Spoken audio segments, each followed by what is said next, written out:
SwayamPrabha. Digital India. Educated India.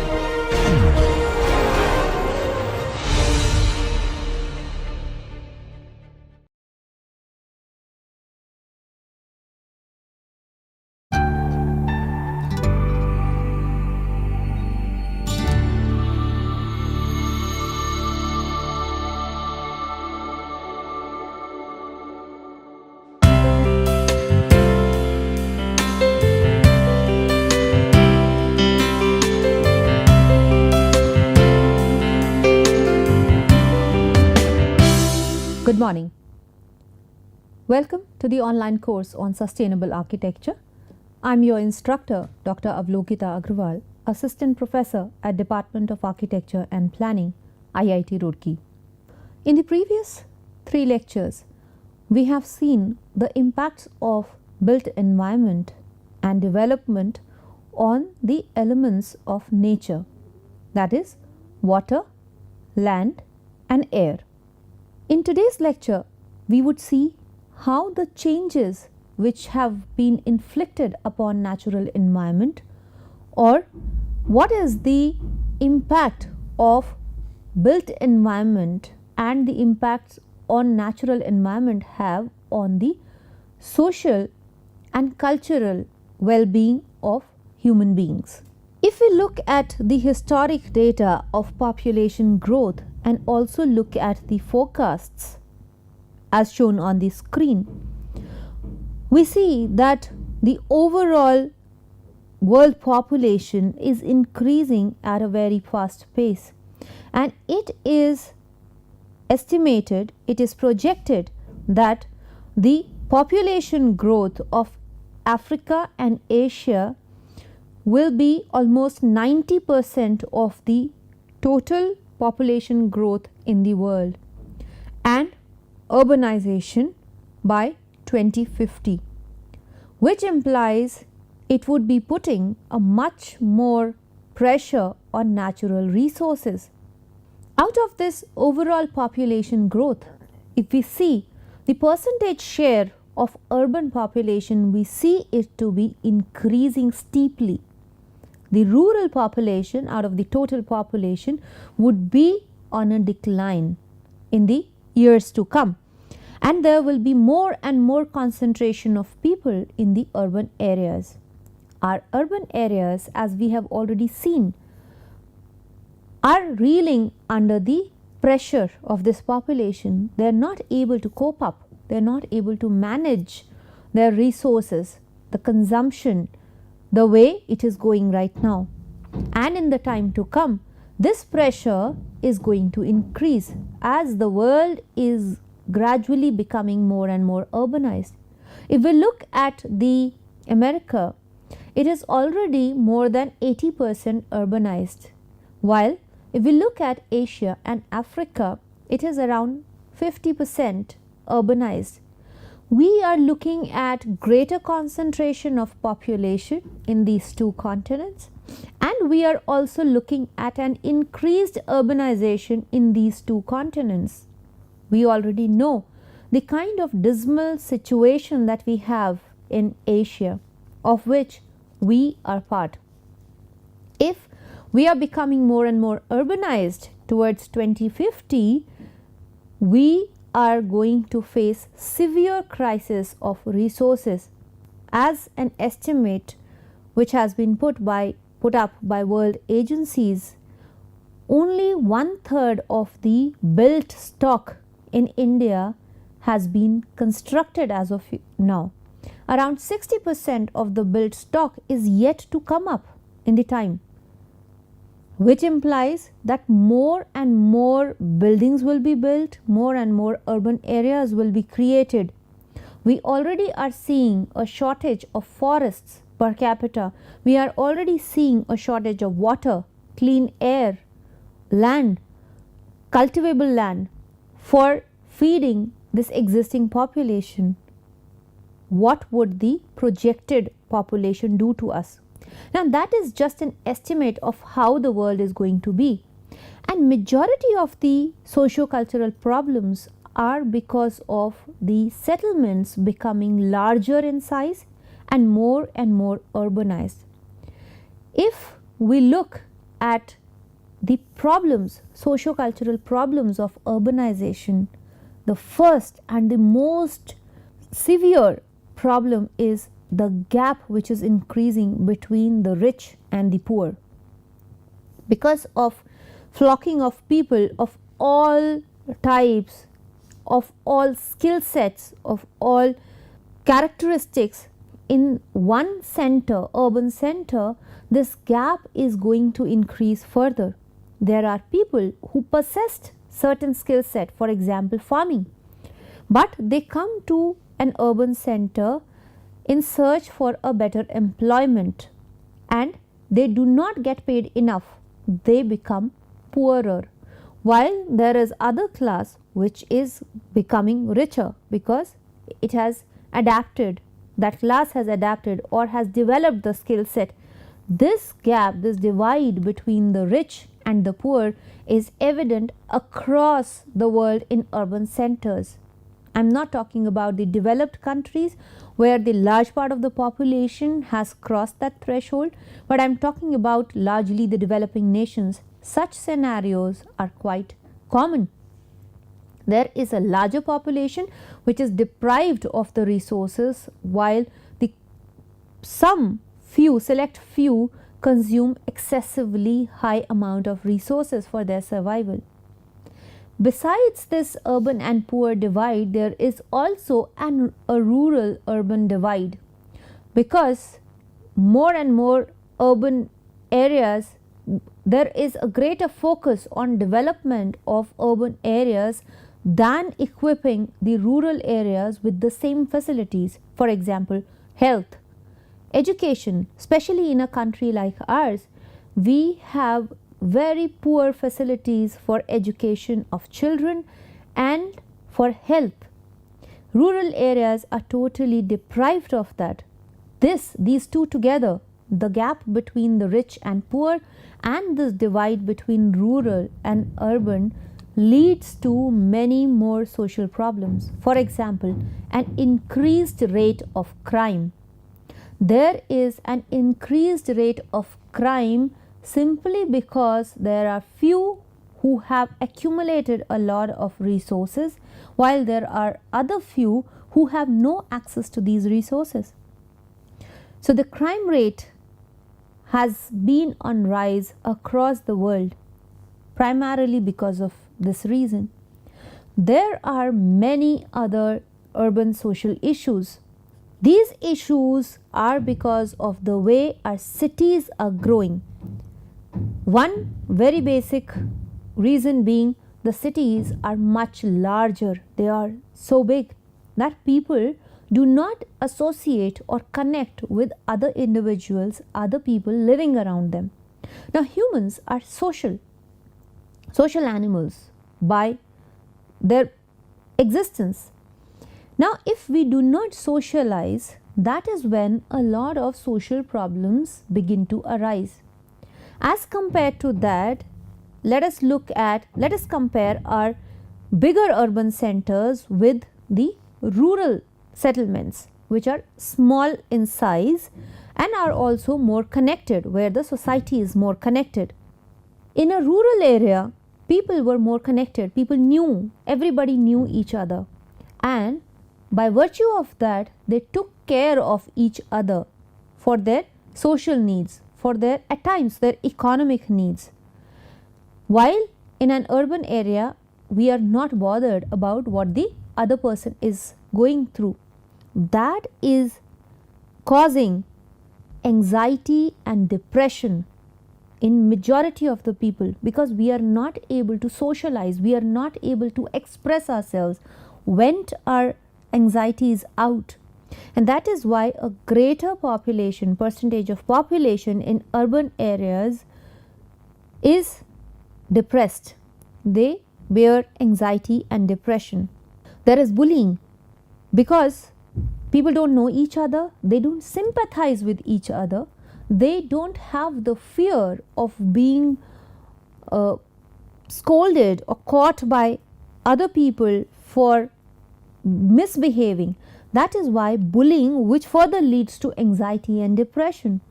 Anxiety and depression further leads to addictions, drug addiction amongst teenagers, children, grown-ups. People look towards drug addiction and alcoholism as a way of escaping the anxiety and depression, though it is not, but it is often sought as a way out of depression and anxiety. So there is a greater percentage of population which is becoming addicted to drugs and alcohol, larger in urban areas and lesser in rural areas, because there is a check. Because of the disconnect between family members themselves, because of nuclear families becoming more promoted, more pronounced in urban areas, as children move to urban areas and the elderly parents are left behind in the rural areas or ancestral homes, there are problems of elderly not being properly taken care of, and also of an increasing rate of crime against elderly because they are not attended. In our traditional Indian society, the concept of joint families was there, where children, their parents, their grandparents would all stay together and complement the home in some way or the other. While they take care of each other's need, they take care of the household as such. In today's times, in urban areas, the children are being neglected. There is an increasing rate of crime against children. While in a traditional society, we had elderly taking care of children and vice versa. Both were taken care of. There was hardly any rate of crime against elderly and children. The society was a small scale society, so everybody knew who the other person is, and if anybody would see anything wrong happening against somebody, people were cautious. They would immediately notice and raise an alarm. In today's times, it hardly happens because I don't know who the other person is. And that is why we see a greater rate of crime against elderly and children, and also women. All these three being relatively soft targets. They are physically weak, relatively. I am not saying that they are weak, but by nature they are more prone to be overpowered by bullying people. So we see an increasing rate of crime against women in urban areas, in urban centers. This is simply by virtue of the planning, by virtue of the urban design, the design of our cities, the design of our urban areas. We also see a lot of increase in the health problems in cities, in urban areas. Besides anxiety and depression, we see more and more of hypertension related problems on the rise in urban areas. Hypertension, which includes high blood pressure, diabetes, these are on the rise because of stresses which people undergo on a daily basis. That is a social problem. It, to large extent, if you talk to doctors, if you look at the reasons which actually cause these, the primary reason is stress. And a lot of these stresses can be taken off if the society is a well organized and connected society. If we are more social, we are likely to be happier and having lesser of these stresses, and then lesser of these health problems, which are far more pronounced, increased in urban areas. One significant problem that we have in urban areas is of postpartum depression in mothers. When women become mothers, they undergo a lot of biological changes in their bodies. Along with that, they undergo a lot of social change in their lives because there is a new member to be taken care of, and often women would undergo depression because they have a lot of increased responsibility but nobody to talk to, nobody to share around them. However, that never happened in traditional societies because people were always around each other. That is what human beings as social animals need. So, more and more women are getting into postpartum depressions because of these. That is especially in the urban areas, urban centers. Such are the psychological problems besides the health problems, as we have seen from the impacts of air on human well-being and health. All these social problems are further resulting in economic problems.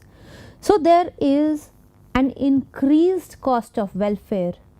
More and more medical facilities are needed for the same population because people are unhealthy, people are not fit.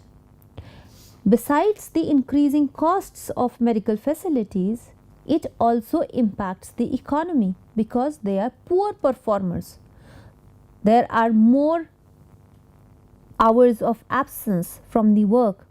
There is a reduced productivity. People work lesser in their offices, at their workplaces. All this eventually leading to an economy loss, a loss of economy.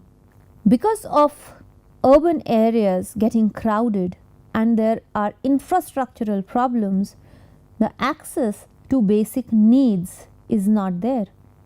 People do not have access to clean drinking water and hygienic sanitation facilities, even within the urban areas.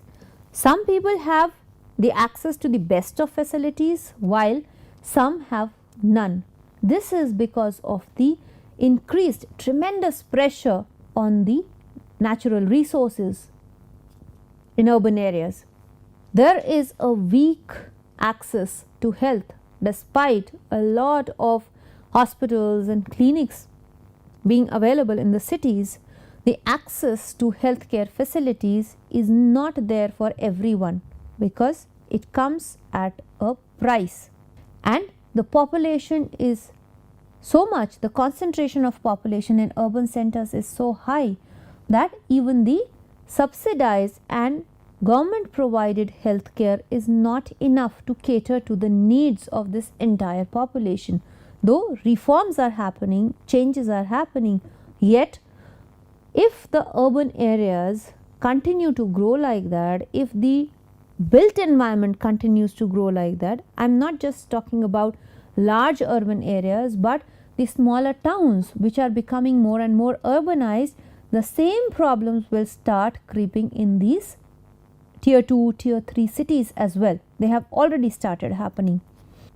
The access to education, because of the high concentration of population, again it is difficult for the government to provide access to good education to all the children in the cities. Again, because of the concentration of population. Gender equality, because women are the softer targets, there is an increased crime and inequality against women. That is more pronounced by virtue of the scale of settlement. We have more and more children being dragged into child labor simply because the families cannot feed, they cannot sustainably survive because of the lack of employment opportunities, which are unfortunately amply available in villages if proper promotion to agriculture and certain skills is given to them. We have more number of children who are mentally and physically challenged. This percentage is growing, and it is because of the pollution to which the unborn children are subjected to.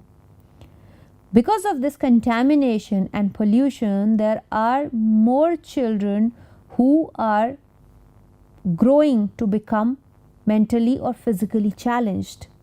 This is a direct economy loss. A lot of healthcare investment, healthcare facilities, and investment or expenditure towards taking care of such children goes in, and that is a direct loss to the economy. There is an increasing percentage of aging population who is subjected to crime. That is all for this lecture. In the next lecture, through the impacts that we have established on natural environment and on the humankind, the socio-cultural problems, impacts, we would establish the need for sustainability in built environment or in architecture. So far we have been talking about sustainability and sustainable development distinctly and these impacts distinctly. In the next lecture, we would try to connect these two aspects and then see how we can develop or why do we need to develop our built environment in such a manner where people live happily, healthily and sustainably. See you in the next lecture. Thank you.